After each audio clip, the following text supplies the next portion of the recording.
Welcome to the ghetto. Hey, hey, hey. Yup. What you read is exactly what it is. Welcome to my YouTube channel. I'm Malika, aka Mali, aka Malibu, whatever you want to call me, it's me, and this is Malika's Flex. Now, if you're not yet subscribed, be sure to hit that subscribe button. If you are already subscribed, my lovelies, go ahead and hit that notification bell so that you will never miss an upload from me. And be sure to like the video, even though the video has not yet started, okay? Stay tuned.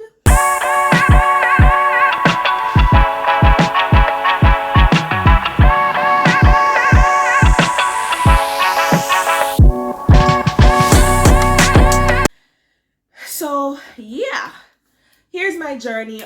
If you're following my channel, or if this is your first time watching my channel, you would know, or you should know, I'm gonna let you know now, that I am a trained teacher from Jamaica who left Jamaica to live in the United States, teach in the United States, of course, ultimately for just a better life and new experiences, of course. So you'd be wondering, how did I leave my good, comfortable, and safe yard in Jamaica to live in the ghetto where it's not so safe in the United States? Well, if you're planning to move to the United States, there is something that you ought to know. And it's that, and you've probably heard so many vloggers say this, but it's true.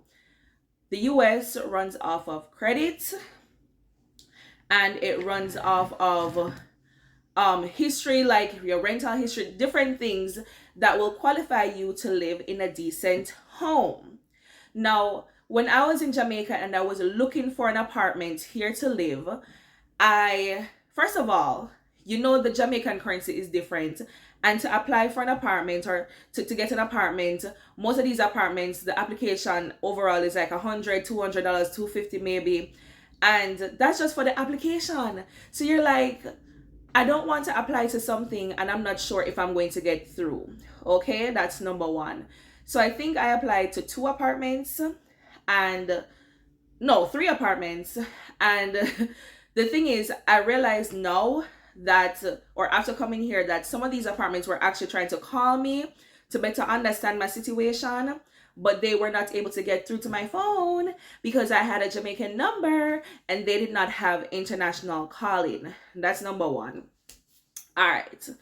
The next thing is, why they were trying to call me is because I didn't have a social security number, which means they can't do a background check on me and see what my credit history is like.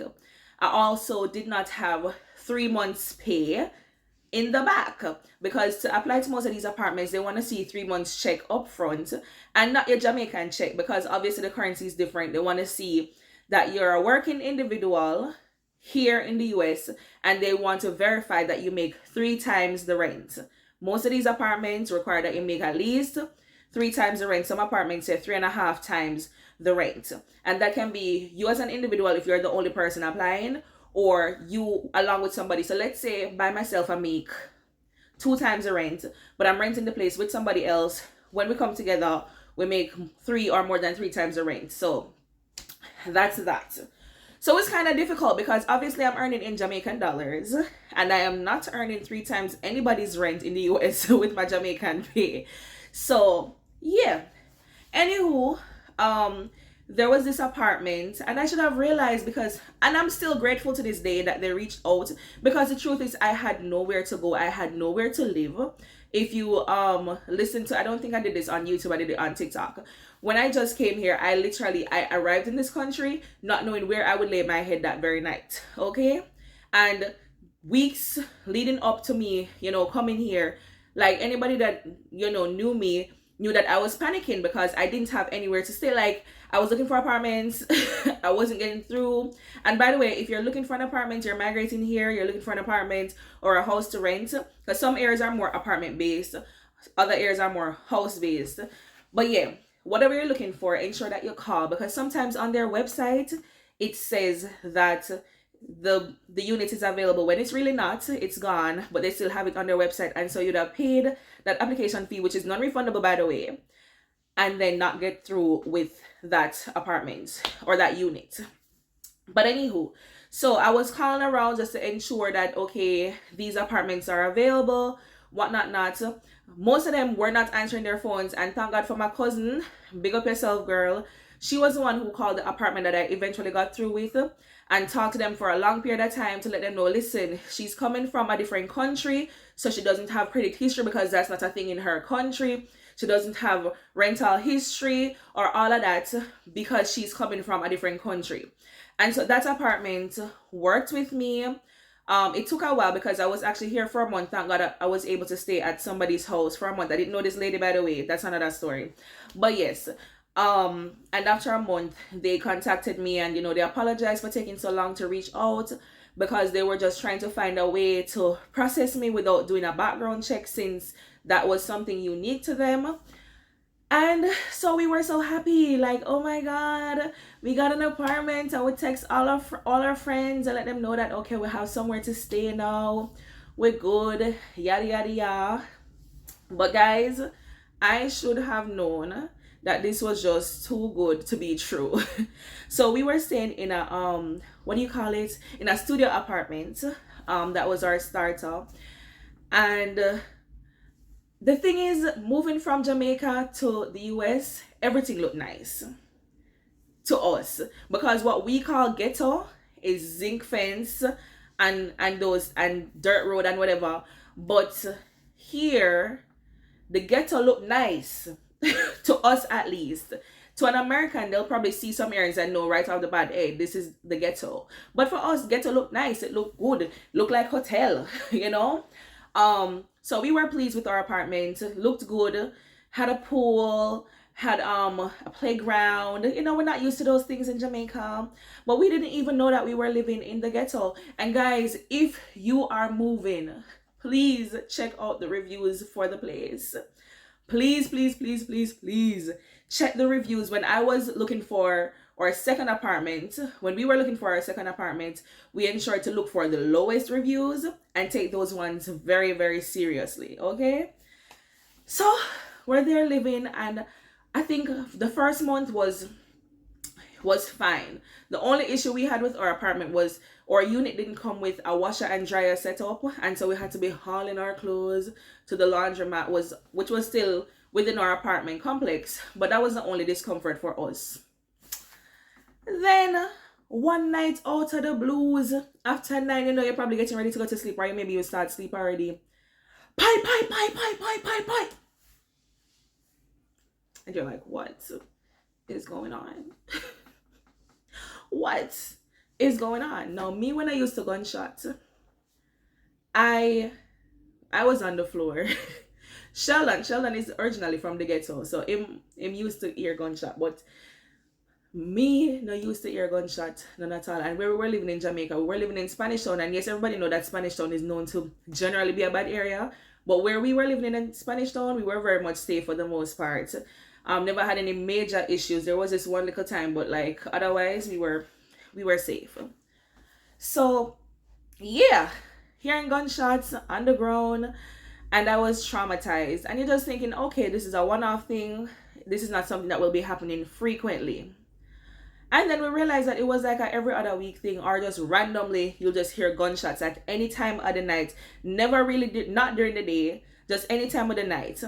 At one point in time, there was actually something issued to say, somebody died. And when we check out the news and the building that this was coming from, it was actually from a building right behind us. And that's the thing. Every time we heard the gunshots, they were so close. They were literally right behind our unit. Sheldon with Finn brave self always get up and I look through the blinds to see what going on. And I'm like, yo, no make nobody see I look.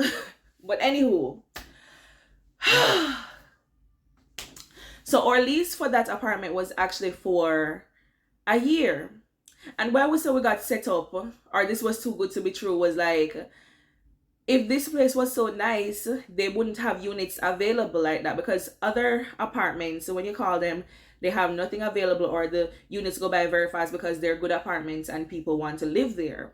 Like the apartment that we're living at, no, it's actually hard to get in because people actually want to stay here. People aren't moving so quickly, right?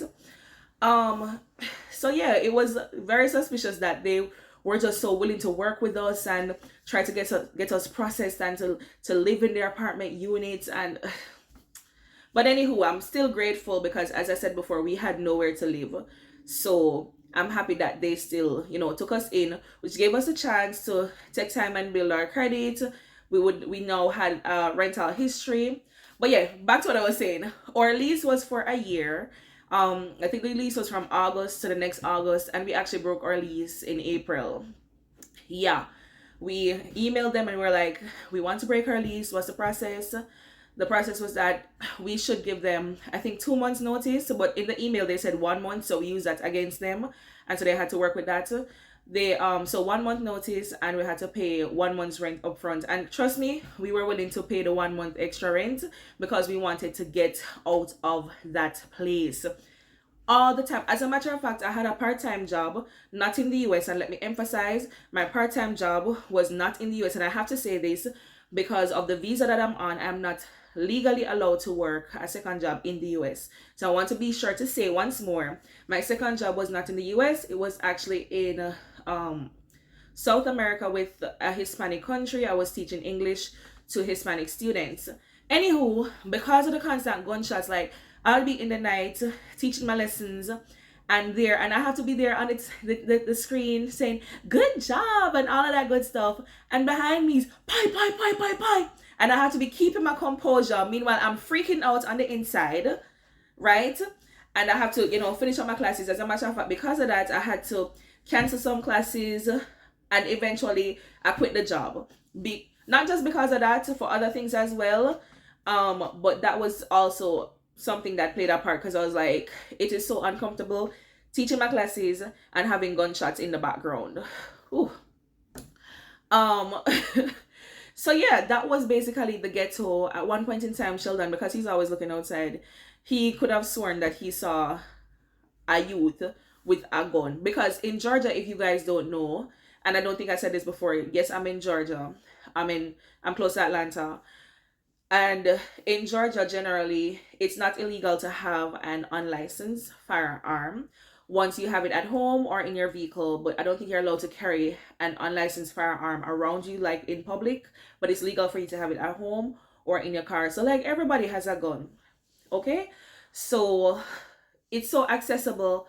Teens have it. And that's why I think the crime rate is so high. And that's why when I think President Obama was trying to do a gun control law that Trump kind of pushed out of the way, that was really something good that he was trying to do for the country, because the gun thing really needs to be controlled here. But that's for another discussion. Anyway, I'm not going to get into American politics because I'm not an American and I really have no business talking about things that really does not, or it kind of affects me because I'm living here now. But yeah, I know that I'm all around with my experience, but yeah. So even at night coming in, like if I went somewhere and I was coming in back at night, I'll be praying to God, please God, don't let this night be the night that they decide to just fire gunshots. And it wasn't that they were firing at anybody all the time. I believe that sometimes they just went outside just for the fun of it, just to fire shots. Like, that was crazy. It was like so bad. The lady that was living in front of us, she moved, and we thought that she was moving to a whole new apartment, but I guess she was still moving within the same apartment, but she just moved on the other side because, as I said, the gunshots were really mostly on our side, like right behind us. Like, sometimes I would wonder, like, what if a stray bullet enters our unit? Thankfully, we were upstairs, so that makes it a little bit safer, I think. Hopefully, I don't know. But yeah, so we broke our lease, and we searched and searched and searched for an apartment that we think would be suitable for us, suitable in terms of how close we were to work. And honestly, God provided us with the perfect apartment in our opinion. Something with more space, because as I said before, we were in a studio apartment. We couldn't accommodate anybody. But yeah, we looked at the reviews. We looked at the lowest reviews, and I realized that the apartment that we're at now, they didn't have a lot of low reviews. Call this coming in, let me just decline this. I also realized that our apartment, they didn't have a website, which most apartments have websites, which makes it super easy to apply. We actually had to come by, manually apply, and they worked out something for us Thanks be to God, we're actually in a new building, so we're the first ones to actually be in our apartment complex. Another blessing right there. But we are still in the ghetto. We're still in the ghetto, but our apartment complex doesn't consist of, what I should say, people with a ghetto mentality, if I should say so. My apartment complex actually consists of mostly Hispanics, people from other countries, people who come here to work and to not be firing gunshots. So yeah, if we do hear gunshots, it's like from other apartment complex nearby, or from the main road or something, but not directly on our apartment complex, because the whole area, I think the whole, I wouldn't say the whole county, but the whole area and neighboring areas are definitely still ghetto. Now, of course, if you're living here like permanently and you're purchasing a house, you definitely move like 30-40 minutes outside of the area and still live within this county, work within this county, because it's nice working in this county, I must say. And I realize that most of my co-workers do live a certain distance out of the county, because this is the ghetto. But since we are renters, we're not US citizens, and we need to be close to work, for commute and all that, we live in the ghetto. So yeah. So that's my, I don't know if I should call it story, but yeah, my story on how we moved from our safe place in Jamaica to come live in the ghetto in the US for a better life. Now, if you have gotten to this part of the video, be sure to comment down below #GhettoLife, #GhettoLife, and leave any other comments that you have. Questions, maybe. I'm always welcome to questions. Be sure to message me on Instagram if you want to message me personally. I don't mind. I've been responding to so many messages on Instagram. And just be sure to leave some love. Remember, like the video, share, subscribe, get notified. It's your girl Malika, aka Mali, aka Malibu, whatever you want to call me. It's me, and I'm saying au revoir.